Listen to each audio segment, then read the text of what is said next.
Vajedu SI Harish ఆత్మహత్య కేసులో ఆరోపణలు ఎదుర్కొంటోన్న యువతి అనూష సంచలన విషయాలు వెల్లడించింది. ఎస్ఐ హరీష్ను తాను ఎలాంటి బ్లాక్మెయిల్ చేయలేదని, కొందరు తనపై అసత్య ప్రచారం చేస్తున్నారని వాపోతోందామె. అతనికి వేరే పెళ్లి సంబంధం చూడడంతోనే ఇబ్బంది పడ్డారని, తనను వదులుకోలేక పేరెంట్స్కు సమాధానం చెప్పలేకే ఆత్మహత్య చేసుకొని ఉండొచ్చని ఆవేదన వ్యక్తం చేసింది. ఎస్ఐ హరీష్ ఆత్మహత్యకు తాను కారణమని నిరూపిస్తే ఉరిశిక్షకైనా సిద్ధమంటోంది ఆ యువతి. ఇక వాజేడు ఎస్ఐ హరీష్ ఆత్మహత్యపై యువతి అనూష ఇంకేమంటోంది, గతంలోనూ ఇద్దరిని బ్లాక్మెయిల్ చేసిందనే ఆరోపణలపై ఎలాంటి సమాధానం ఇచ్చింది అనే విషయాలకు సంబంధించి మరింత సమాచారం ఆ యువతి నివాసం నుంచి మా సీనియర్ కరెస్పాండెంట్ రేవన్ అందిస్తారు. రాష్ట్ర వ్యాప్తంగా సంచలనం సృష్టించిన వాజేడు ఎస్ఐ హరీష్ ఆత్మహత్య కేసుకు సంబంధించి అనేక విషయాలు వెలుగులోకి వస్తున్నాయి. పోలీసులు ఈ కేసులో కీలకంగా భావిస్తున్నటువంటి అనూష మనతో పాటు ఉన్నారు.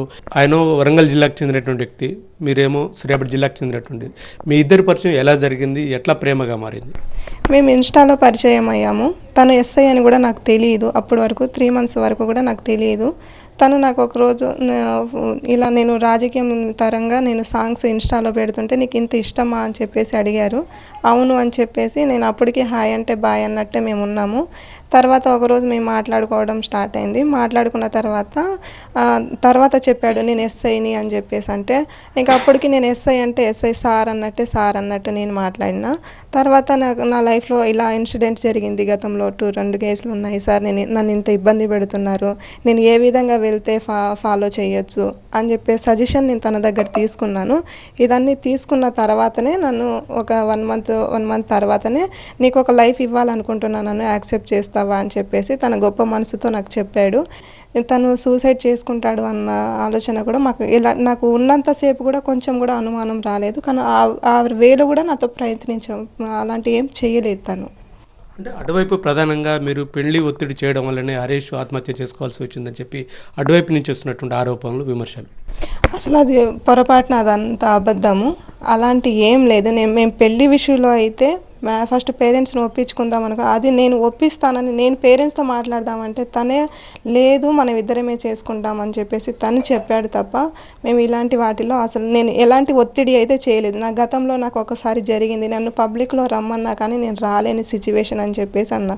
ఒక ఎస్ఐగా ప్రజలందరూ ఏమనుకుంటున్నారో నాకైతే తెలియదు, కానీ తను ఒక ఎస్ఐగా నా గురించి తెలిసిన తర్వాతనే నన్ను యాక్సెప్ట్ చేశాడు. కానీ నేను ఎలాంటి ఫోర్స్ తనకు అస్సలు చెయ్యలేదు. నేను ఎలాంటి ఫోర్స్ చేశాను అని చెప్పేసి ఏ ఒక్క ఎవిడెన్స్ ఉన్నా కానీ తను నాకు ఉరిశిక్ష ఇచ్చినా కానీ నేను దానికి సిద్ధమవుతాను. తన చావుకు నేనే కారణమని తెలిస్తే, ఎలాంటి ప్రూఫ్స్ దొరికినా నేనే తన చావుకని నాకు ఎలాంటి శిక్ష వేసినా నేను దానికి అనుభవిస్తాను. అంటే మీరు ఇంట్లో ఉన్న సమయంలోనే హరీష్ ఆత్మహత్య చేసుకున్నాడా, ఎట్లా జరిగింది?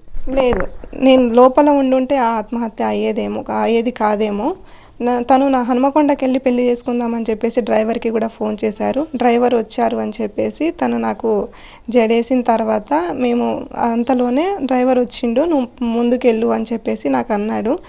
తర్వాత నేనేం చేశానంటే ఇప్పటికీ కూడా నాతో పాటు నడవకుండా నన్ను ముందుకెళ్ళమని చెప్తావా అని చెప్పేసి నేను బయటికి వచ్చేసాను. కార్ దగ్గర ఒక 2-3 minutes వెయిట్ చేశాను. వెయిట్ చేసిన తర్వాత సౌండ్ వచ్చింది, డోర్ వేసుకున్నట్టు సౌండ్ వచ్చిన తర్వాత ఈ డోర్ ఎందుకు వేసుకున్నాడు అని చెప్పేసి నేను వెళ్ళి డోర్ కొడితే ఆ డోర్ తీయలేదు. ఒక 2-3 minutes నేను అరిచిన తర్వాత రీసార్ట్ నుండి బాయ్స్ వస్తున్నారు. ఇలా తను డోర్ తీయట్లేదు, ఒకసారి మీరు వచ్చి డోర్ తీయరా అంటే వాళ్ళు వచ్చిర్రు. డోర్ తీసిన తర్వాత చూస్తే తను కాల్చుకొని ఉన్నాడు. అప్పటికే నేను వెళ్ళి అంత అరిచేసరికి వాళ్ళందరూ వచ్చారు. వాళ్ళు ఎవరికి ఫోన్ చేశారని నేను అంబులెన్స్కి ఫోన్ చేయమని నేను చెప్పాను. అంతనని నేను అక్కడే ఉన్నాను. కానీ తను సూసైడ్ చేసుకునే టైంలో నేను లేను. చెప్పమ్మా, ప్రధానంగా అందరూ అంటే ఆ కుటుంబ సభ్యులు కానీ అక్కడ ఉన్నటువంటి వాళ్ళు కానీ గతంలో కూడా అనూష 2-3 మీద కేసు పెట్టింది, బ్లాక్మెయిల్ చేసింది. ఈసారి కూడా హరీష్ని బ్లాక్మెయిల్ చేయడం వల్లనే తట్టుకోలేకనే ఆత్మహత్య చేసుకున్నాడని ప్రధానంగా చెప్తున్నటువంటి పరిస్థితి. లేదు, నేను ఎవ్వరికి బ్లాక్మెయిల్ చేయలేదు. నేను బ్లాక్మెయిల్ చేసినట్టే ఒక ఆడది చేస్తుందంటే అమౌంట్ కోసమే చేస్తుంది. కానీ నేను అమౌంట్ కోసం చేశాను అంటే నా ఆధార్ కార్డు ఇస్తాను, నా బ్యాంక్ అకౌంట్స్ ఇస్తాను. ఎక్కడైనా నేను ఎవరి దగ్గరైనా అమౌంట్ తీసుకున్నట్టు పోలీస్ ఇన్వెస్టిగేషన్లో తేలితే నేను దానికి ఖచ్చితంగా నేను బ్లాక్మెయిల్ చేస్తున్నానని చెప్పేసి ఒప్పుకుంటాను. అంతవరకు నేనైతే ఒప్పుకోను. చెప్పమ్మా, ప్రధానంగా ఇప్పుడు ఆత్మహత్యకు ప్రధాన కారణం ఏమనుకుంటావు హరీష్ ఆత్మహత్యకు సంబంధించి? నాకు గతంలో ఇవన్నీ జరిగినాయి. ఇవన్నీ తెలిసిన తర్వాత నేను యాక్సెప్ట్ చేశాను. ఇప్పుడు ఈ అమ్మాయిని వదిలేస్తే నేను ఎట్లా? అట్లు పేరెంట్స్కి సమాధానం చెప్పుకోలేక, అటు ఇంకొక వాళ్ళ పేరెంట్స్ వేరే వాళ్ళతో ఎంగేజ్మెంట్ ఫిక్స్ చేస్తున్నారు అని చెప్పాడు. అవన్నీ తను మనసులో పెట్టుకొని చేసుకున్నాడేమో అనిపిస్తుంది తప్ప, నాతో ఒక్క మాట చెప్పిన, నువ్వు వద్దు అన్న మాట నాతో చెప్తే నేను అవాయిడ్ అయిపోయేదాన్ని. మొత్తం మీద అనుష అయితే చాలా తీవ్రంగా బాధపడుతుంది. తాను పెళ్లి చేసుకోవాలని హరీష్ని ఏమాత్రం ఒత్తిడి చేయలేదని చెప్తున్నాడు. కేవలం అటు తల్లిదండ్రులు చెప్పుకోలేక, తనకు చెప్పలేక తీవ్రంగా మానసిక ఘర్షణ పడే ఆత్మహత్య చేసుకుని ఉండవచ్చు అని చెప్పి అనుష చెప్తుంది. ఇప్పటివరకు తాను ఎవరిని కూడా బ్లాక్మెయిల్ చేయలేదు. తాను నిజాయితీగా తనకు ఒక మంచి జీవితాన్ని, తన గతాన్ని తెలుసుకొని, నా గతం తెలుసుకొని ఒక మంచి జీవితాన్ని ఇస్తా అని చెప్పాడు హరీష్. అందుకే ఇద్దరం కలిసి ఉన్నాము, సన్నిహితంగా ఉన్నామని చెప్తున్నారు. ఇప్పటికే తనపై లేనిపోని అసత్య ప్రచారం కూడా చేస్తున్నారని చెప్పి అనుష వాపోతున్నటువంటి పరిస్థితి.